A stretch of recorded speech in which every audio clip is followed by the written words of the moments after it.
ഒരു ഭാഗത്ത് റാക്കിബുൽ ഹുസൈനൊപ്പം പൂർണ്ണമായിട്ടും പാർട്ടിയെ വിട്ടുകൊടുക്കുമ്പോൾ എന്താണ് സംഭവിക്കുന്നതെന്ന് വെച്ചാൽ കോൺഗ്രസിൽ നിന്ന് ഹിന്ദുക്കൾ അകലുന്നു എന്നുള്ളതാണ്. ഓൾറെഡി BJPക്കൊപ്പം നിലയുറപ്പിക്കുന്ന ഒരു സാഹചര്യമാണ് അസമിലെ ഹിന്ദുക്കളെ സംബന്ധിച്ച്.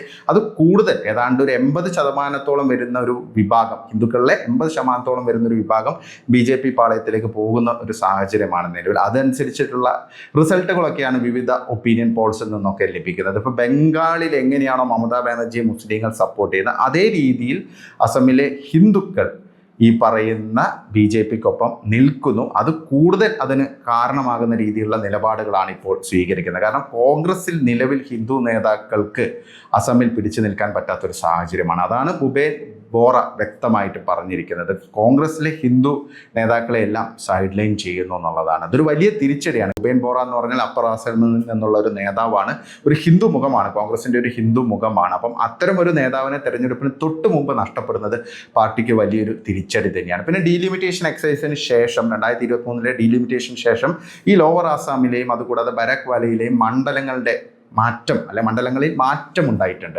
അതുകൊണ്ട് തന്നെ ഇന്നൊരു 25 മണ്ഡലങ്ങളിലാണ് മുസ്ലിങ്ങൾക്ക്, മിയ മുസ്ലിം വിഭാഗക്കാർക്ക് നിർണായക സ്വാധീനമുള്ളത്. നേരത്തെ അതൊരു 35 മണ്ഡലങ്ങൾ ഉണ്ടായിരുന്നു. അപ്പോൾ അതും BJPക്ക് അനുകൂലമാകും. ഇത്തവണ upper Assam, central Assam, north Assam ഇവിടെ വലിയ മുന്നേറ്റം ഉണ്ടാക്കുന്ന BJP സഖ്യം മിക്കവാറും ലോവർ ആസാമിലും അതുകൂടാതെ ബരാക് വാലിയിലും കഴിഞ്ഞ തവണത്തേക്കാൾ മികച്ച പ്രകടനം പുറത്തെടുക്കാനുള്ള ഒരു സാധ്യതയുണ്ട്. അതുകൊണ്ട് തന്നെ ഒരു ലാൻഡ്സ്ലൈഡ് വിക്ടറിയിലേക്ക് ഹിമന്ത ബിശ്വ ശർമ്മയും BJPയും അസമിൽ പോകാനുള്ളൊരു സാഹചര്യമാണ് കാണുന്നത്. അതുകൂടാതെ തന്നെ ഗൗരവ് ഗൊഗോയ്ക്കെതിരെ, അസമിലെ പ്രമുഖ നേതാവായ തരുൺ ഗൊഗോയുടെ മകനായ ഗൗരവ് ഗൊഗോയ്ക്കെതിരെ ഗുരുതരമായ ആരോപണങ്ങളാണ് വന്നിരിക്കുന്നത്, പാകിസ്ഥാൻ ബന്ധം ഉൾപ്പെടെ. അപ്പോൾ ഇതെല്ലാം അസമിൽ ചർച്ചയാകുമെന്നുള്ള കാര്യത്തിൽ സംശയം.